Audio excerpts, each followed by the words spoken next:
All right, dumbbell chest flies. For this one, you're gonna be squeezing your chest in, okay? So the movement, you're gonna stick your chest out. Always have your chest sticking out. And you're bringing the weight in like this.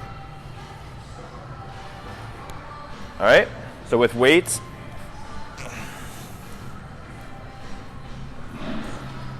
stick your chest out.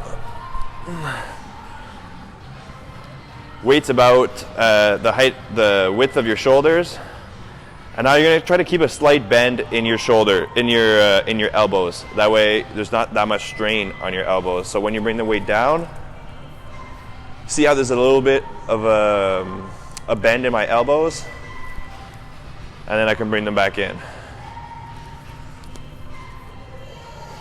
Try to feel as deep of a stretch as you can when you bring the weight down. And squeeze your chest to bring the weight back. That's dumbbell chest flies.